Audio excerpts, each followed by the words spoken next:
This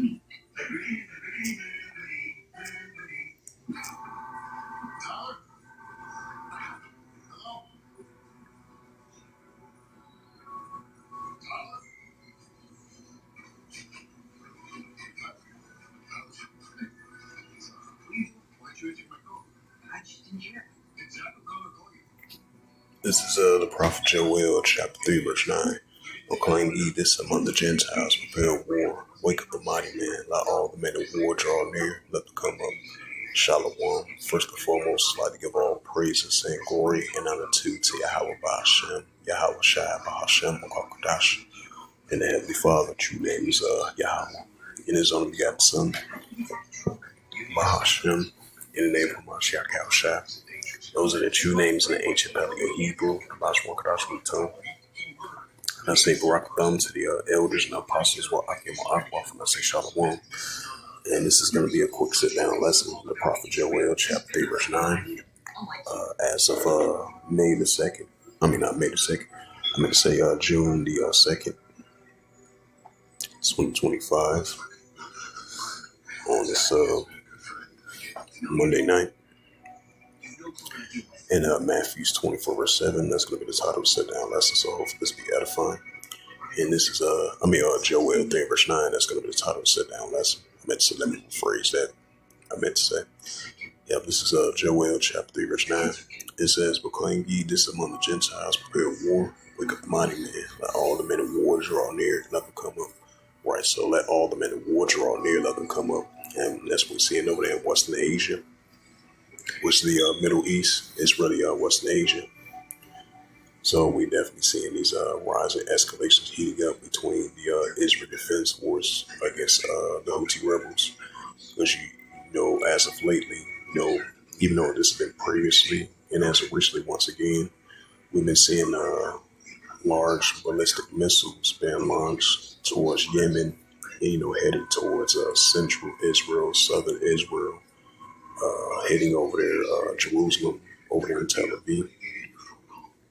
So we definitely going to be seeing, even though the Israel Defense Force, Iron Dome, intercepted those ballistic missiles. So we definitely going to be seeing the rise of tensions heating up, with the pro-Iranian groups and the Houthi rebels over there in Yemen against, the Israel Defense Force. So we're going to have escalation heating up between the borders of Syria, Lebanon, southern Lebanon, the suburban parts of Beirut of Lebanon, and what's taking place over there, over there in the Red Sea, the Mediterranean Sea, over there in the Gulf of Eden, the Arabian Sea, because you're going to have the Dragons of Arabia going to be teaming up with the pro-Iranian groups going against the Israel Defense Force. And that's what we're seeing. And you're still going to have Iran going against the Israel Defense Force, despite the fact they're trying to, de-escalate tension between Israel and Iran, and Iran and the United States. But we still going to have Iran building up their nuclear capability. And we're going to see the alliance increasing between China, Russia, Iran, North Korea against the Western countries, against the United States armies and Israel Defense Force armies as well too, despite the fact they've been having talks to de-escalate tensions. But this is going to continue to be proclaimed among the Gentile, which is the arms of nations are in that warlike mindset, and that's what we're seeing. And the Heavenly Father is going to continue to wake up the mighty men and let all the men of war draw near. We're going to have more military spending, more nuclear escalations heating up, and more military defense and more military training. That's what we're seeing. It says, proclaim ye this among the Gentiles, prepare war, wake up the mighty man, let all the men of war draw near, let them come up. Right, so slowly but surely we're going to continue to see the nations being gathered up over there in Western Asia, because the Heavenly Father is going to put that mindset to how these nations are in that warlike mindset. We're seeing signs of that, especially with that Russia-Ukraine situation that's heating up. Like I mentioned before previously, and I want to mention that once again. And you still got escalations heating up over there in the eastern flank. I would say the northern flank and the eastern flank over there in Eastern Europe. We have it, and what's going on over there in the Baltic Sea as well too. You had recent military exercise drills from Russia for the ongoing tension they have against NATO and their allies, and we're seeing more military deployment over there in the eastern flank, the northern flank and the eastern flank from Russia. And then you've been seeing the military buildup from NATO over there, not too far from Russia. What they bought their deployment of troops over there as well too, over there in the eastern flank, over there in Eastern Europe. So we still gonna have more tension between NATO and Russia, because you have Belarus and Russia saying that deal, just in case they come on an enemy attack from NATO, just in case potentially, and then they have a right to defend themselves and strike back at NATO.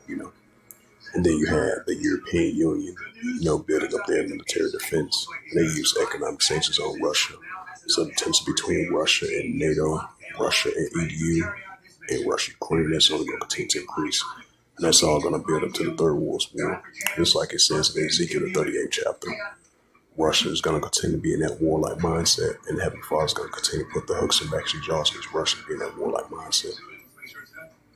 And then you're going to have Russia is going to be a guard to these nations of Iran, Ethiopia, Libya, Turkey, going against the Israel Defense Force over there in Syria and Lebanon, the Gaza Strip, the West Bank, the Palestinian territory, but definitely over there in Syria. And this is a future prophecy of Isaiah 17, verse 1, of Damascus of Syria, taken away from being a city that should be his royal heat. Just like you had the Russian armies, the Syrian armies, the Turkish armies, the pro-Iranian groups, the proxy groups, and the Dragons of Arabia, all that together, they're going to be going against the Israel Defense Force. That's going to build up to the Third World War. So with that, hopefully this sit down, that's what's edifying of the Prophet Joel 3 verse 9, as of June the 2nd, 2025 on Monday night. So hopefully this was edifying.